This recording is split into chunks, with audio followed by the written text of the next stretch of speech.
Hello everyone, कैसे हैं आप सभी लोग। उम्मीद है बहुत अच्छे होंगे। और दोस्तों, ट्रिपल सी की क्लास में आपका हार्दिक स्वागत है। दोस्तों, हम बात करेंगे आज ट्रिपल सी की एग्जाम की।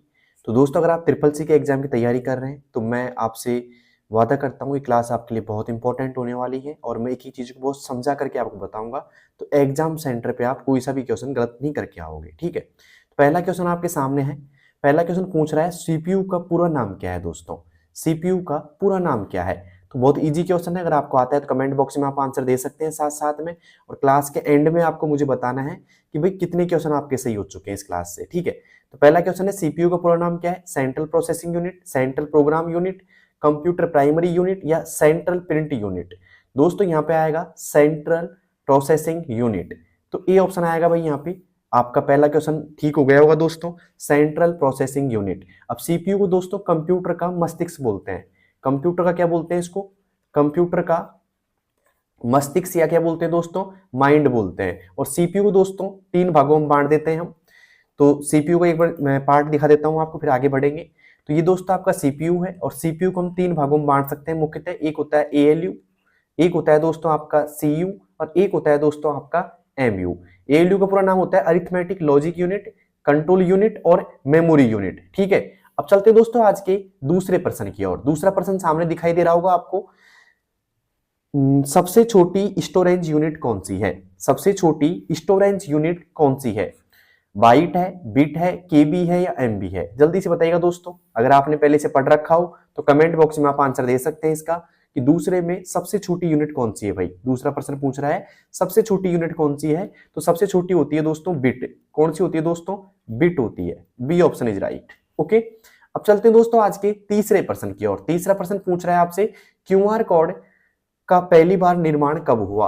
क्यूआर कोड का पहली बार निर्माण कब हुआ। क्यूआर कोड की मतलब फुल फॉर्म क्या है, क्विक रेस्पॉन्स कोड, ठीक है। और इसका पहली बार निर्माण कब हुआ भाई, 1990 में, 1994 में, 1998 या 2000। बताइए दोस्तों कब हुआ क्यूआर कोड का पहली बार निर्माण। दोस्तों पहली बार निर्माण हुआ था इसका, कब हुआ था भाई, 1994 में हुआ था। कब हुआ था दोस्तों, 1994 में हुआ था दोस्तों, ठीक है। अब चलते हैं दोस्तों आज के चौथे प्रश्न की ओर। चौथा प्रश्न है बाइनरी डिजिट में बिट में क्या स्टोर होता है। बाइनरी डिजिट में बिट में क्या स्टोर होता है, एक और दो, जीरो और एक, केवल जीरो और केवल एक। बताइए दोस्तों क्या स्टोर होता है। तो दोस्तों जीरो और एक स्टोर होता है। मतलब बाइनरी जो भाषा चलती है तो जीरो और वन पे चलती है, जीरो और एक पे। अब जीरो मतलब ऑफ होता है और वन मतलब ऑन होता है, ठीक है। तो उम्मीद करता हूं समझ में आ गया होगा। चौथे में आएगा यहाँ पे दोस्तों बी ऑप्शन। अब चलते हैं पांचवें प्रश्न की ओर। पांचवा प्रश्न पूछ रहा है आपसे रैम किस प्रकार की मेमोरी है। रैम किस प्रकार की मेमोरी है, वोलेटाइल यानी कि अस्थायी, नॉन वोलेटाइल यानी कि स्थायी, सेकेंडरी या वर्चुअल। दोस्तों रैम जो होती है, पहले इसका पूरा नाम बता देता हूं मैं आपको, रैंडम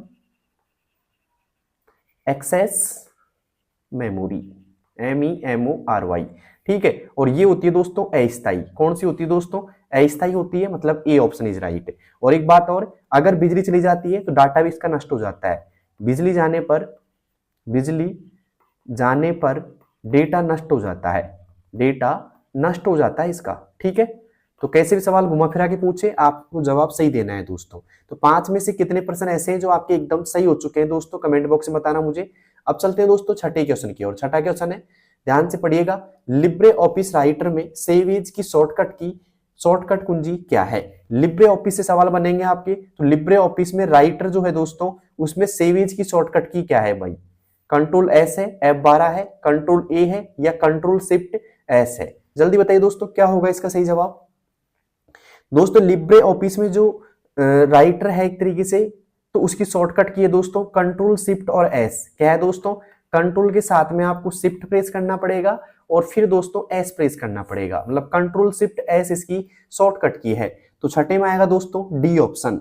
उम्मीद करता हूं क्लास आपको अच्छी लग रही होगी। अगर अच्छी लग रही है तो अपने सभी दोस्तों के पास जिनकी ट्रिपल सी की एग्जाम है, सभी के पास शेयर करो दोस्तों। अब चलते हैं दोस्तों सातवें प्रश्न की ओर। सातवां प्रश्न है लिब्रे ऑफिस इंप्रेस में, लिब्रे ऑफिस इंप्रेस में डुप्लीकेट स्लाइड बनाने के लिए क्या दबाते हैं। Control plus D, shift plus F12, sorry shift plus F3, control plus N या फिर कंट्रोल प्लस M। बताइए दोस्तों क्या होगा लिब्रे ऑफिस इंप्रेस में डुप्लीकेट स्लाइड बनाने के लिए क्या प्रेस करना होगा भाई हमको। तो यहाँ पे लिब्रे ऑफिस में डुप्लीकेट स्लाइड बनाने के लिए दोस्तों आपको शिफ्ट के साथ में F3 प्रेस करना होगा। क्या दोस्तों? शिफ्ट के साथ में F3 प्रेस करना होगा। क्लियर यहां तक का? तो उम्मीद करता हूं सातवां आपको समझ में आ गया होगा। लिब्रे ऑफिस इंप्रेस में डुप्लीकेट स्लाइड बनाने के लिए आपको शिफ्ट के साथ में F3 प्रेस करना होगा। अब चलते हैं दोस्तों 8वें प्रश्न की ओर। कैल्क में अधिकतम जूम कितना प्रतिशत होता है? कैल्क में अधिकतम जूम कितना परसेंट होता है या कितना प्रतिशत होता है? 300, 400, 500 या 600? जल्दी बताइए दोस्तों क्या होगा इसका सही जवाब। तो कैल्क में अधिकतम जो जूम होता है ना भाई, वो होता है दोस्तों 400%। कितना होता है दोस्तों? 400% होता है अधिकतम। क्लियर यहां तक का? अब चलते हैं दोस्तों आज के 9वें प्रश्न की ओर। 9वां प्रश्न है हमारा, लिब्रे ऑफिस किस प्रकार का सॉफ्टवेयर है? लिब्रे ऑफिस किस प्रकार का सॉफ्टवेयर है? Open source, property, system software या मेलवेयर? बताइए दोस्तों किस प्रकार का सॉफ्टवेयर है यहाँ पे। तो लिब्रे ऑफिस है ना भाई, ओपन सोर्स सॉफ्टवेयर है। कौन सा है दोस्तों? ओपन सोर्स है। ठीक है, तो उम्मीद करता हूं यहां तक समझ में आ गया होगा आपको। अब चलते हैं 10वें प्रश्न की ओर। लिब्रे ऑफिस कैल्क में सेल को एडिट करने के लिए शॉर्टकट कुंजी क्या है? लिब्रे ऑफिस कैल्क में सेल को एडिट करने के लिए शॉर्टकट की क्या है? F1 है, F3 है, F2 है या F4 है? दोस्तों अगर लिब्रे ऑफिस में आपको कैल्क में सेल को एडिट करना है तो आपको F2 प्रेस करना होगा दोस्तों। क्या प्रेस करना होगा दोस्तों? F2 प्रेस करना होगा और यहाँ पे लगा दीजिए दोस्तों C ऑप्शन पर टिक। ओके, अब चलते हैं दोस्तों आज के 11वें प्रश्न की ओर। 11वें प्रश्न क्या है दोस्तों? ध्यान से पढ़िएगा। व्हाट्सएप पर किसी को मेंशन करने के लिए किस सिंबल का उपयोग होता है? अगर व्हाट्सएप पे आप किसी को मेंशन करना चाहते हैं भाई, कभी किया होगा आपने व्हाट्सएप पे मेंशन, तो किस सिंबल का उपयोग करेंगे? हैज का, @ का, डॉलर सिंबल का या एंड का? बताइए दोस्तों किसका करेंगे? दोस्तों व्हाट्सएप पे अगर आपको मेंशन करना है तो आपको प्रेस करना होगा @ का। B option is right. क्या होगा दोस्तों? B option is right. अब चलते हैं दोस्तों आज के 12वें प्रश्न की ओर। 12वां प्रश्न है, ईमेल में रिप्लाई टू ऑल का क्या अर्थ है? सबको नया ईमेल भेजना, ईमेल डिलीट करना, सभी प्राप्तकर्ताओं को एक साथ उत्तर देना या फिर ईमेल को फॉरवर्ड करना? क्या होगा दोस्तों? दोस्तों बात की जाए यहाँ पे ईमेल में रिप्लाई ऑल टू का अर्थ जो होता है वो होता है दोस्तों सभी प्राप्तकर्ताओं को एक साथ उत्तर देना। सभी प्राप्तकर्ताओं क्या होगा दोस्तों? एक साथ उत्तर देना होगा इसका जवाब। ठीक है, तो यहाँ पे कर लीजिएगा दोस्तों सी ऑप्शन पे टिक। अब चलते हैं दोस्तों आज के 13वें प्रश्न की ओर।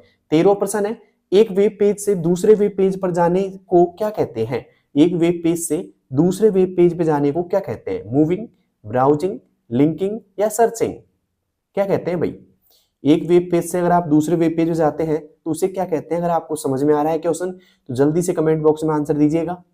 इसे कहते हैं दोस्तों ब्राउजिंग। क्या कहते हैं दोस्तों? ब्राउजिंग कहते हैं, मतलब बी ऑप्शन आएगा ब्राउजिंग। ओके, अब चलते हैं दोस्तों आज के 14वें प्रश्न की ओर। ईमेल पते में यूजर आईडी और डोमेन नेम को किस चिन्ह से अलग किया जाता है?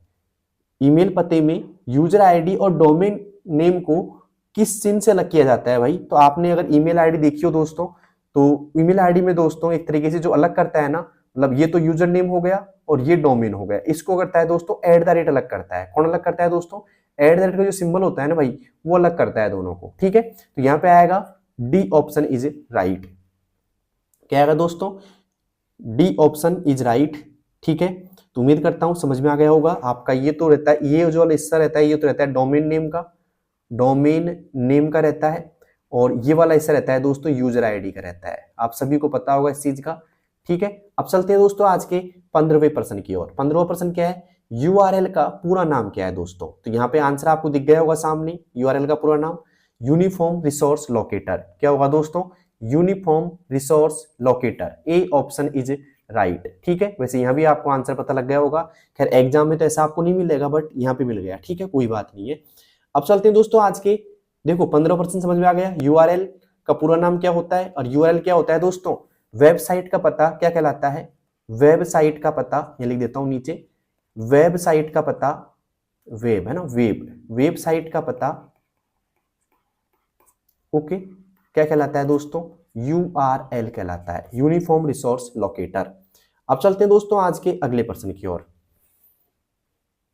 अगला प्रश्न है, आरटीजीएस सेवा किस वर्ष शुरू हुई थी? आरटीजीएस सेवा किस वर्ष शुरू हुई थी भाई? 2002 में, 2004 में, 2005 में या 2010 में? बताइए दोस्तों क्या होगा इसका सही जवाब। आरटीजीएस सेवा किस वर्ष शुरू की गई थी भाई? दोस्तों आरटीजीएस सेवा 2004 में शुरू की गई थी। कब दोस्तों? 2004 में शुरू की गई थी। B option is right. अब चलते हैं दोस्तों आज के 17वें प्रश्न की ओर। भारत में सभी बैंकों का संचालन कौन करता है? भारत में सभी बैंकों का संचालन कौन करता है? एसबीआई, पीएनबी, आरबीआई या बैंक ऑफ इंडिया? कौन करता है भाई सभी बैंकों का संचालन? दोस्तों सभी बैंकों का संचालन जो करता है आरबीआई करती है। कौन करता है दोस्तों? आरबीआई करती है। तो यहाँ पे आएगा दोस्तों सी ऑप्शन इज राइट। ठीक है, अब चलते हैं दोस्तों आज के अगले प्रश्न की ओर। अगला प्रश्न है हमारा, ओटीपी का पूरा नाम क्या है? ओटीपी का पूरा नाम क्या है? One time password, only text pass, one time password या फिर open time password, sorry C option में, और फिर वन टाइम फोन। क्या होगा दोस्तों? तो यहाँ पे ओटीपी जो होता है दोस्तों उसको बोलते हैं वन टाइम पासवर्ड। क्या बोलते हैं दोस्तों? वन टाइम पासवर्ड बोलते हैं। A option is right. ठीक है, अब चलते हैं दोस्तों आज के 19वें प्रश्न की ओर। ब्लॉकचेन टेक्नोलॉजी में लेन देन को कौन सत्यापित यानी कि वेरीफाई करता है? बैंक, माइनर, गवर्नमेंट या कंपनी? कौन करता है भाई? ब्लॉकचेन टेक्नोलॉजी में लेन देन को कौन सत्यापित यानी कि वेरीफाई करता है? बैंक करता है, माइनर करता है, गवर्नमेंट करती है या फिर कंपनी करती है? दोस्तों यहाँ पे आएगा minor. B option is right. ठीक है, अब चलते हैं दोस्तों आज के 20वें प्रश्न की ओर। आज का अंतिम प्रश्न है हमारा 20वां। एटीएम पिन सामान्यतः कितने अंकों का होता है? एटीएम पिन जो होता है दोस्तों सामान्यतः कितने अंकों का होता है? 3, 6, 4 या 8? कितने का होता है सामान्यतः? दोस्तों एटीएम का जो पिन होता है सामान्यतः होता है 4 अंकों का। कितने अंकों का दोस्तों? 4 अंकों का होता है। ठीक है, तो उम्मीद करता हूं दोस्तों आपके 20% समझ में आ गए होंगे, 20 के 20। लेकिन आप मुझे बताइएगा 20 में से आपके कितने परसेंट ऐसे हैं जो एकदम सही हुए हैं? कितने परसेंट आपके सही हुए हैं भाई 20 में? जल्दी से मुझे बताइएगा। ठीक है, 20 में से आपके कितने परसेंट सही हुए हैं? क्लियर है तक का? ओके, और क्लास अगर आपने ध्यान से देखी हो तो एक क्वेश्चन मैं आपको होमवर्क के रूप में पूछ के जा रहा हूं जो मैंने पढ़ा भी दिया इसी क्लास के अंदर। मुझे बताइएगा दोस्तों, मैं लिख देता हूं क्वेश्चन, मुझे बताइएगा क्वेश्चन आपका है, होमवर्क का है, वैसे क्वेश्चन मैंने सोल्व करा दिया इसी में ना। URL का पूरा नाम क्या है? पूरा नाम, ठीक है, पूरा नाम क्या है? ठीक है, URL का पूरा नाम क्या है? जल्दी से मुझे बताइएगा कमेंट बॉक्स के अंदर, ये आपका होमवर्क रहेगा आज का। ठीक है दोस्तों, क्लास अगर अच्छी लगी हो तो सभी उन बच्चों के पास इस क्लास को शेयर कर देना। ठीक है, जिन बच्चों की ट्रिपल सी की एग्जाम है। ठीक है, तो ये 20% थे दोस्तों आपके, और उम्मीद करता हूं ये 20 के 20 आपको समझ में भी आए होंगे। ठीक है, तो मिलते हैं दोस्तों नेक्स्ट वीडियो में, तब तक के लिए बेस्ट ऑफ लक, धन्यवाद।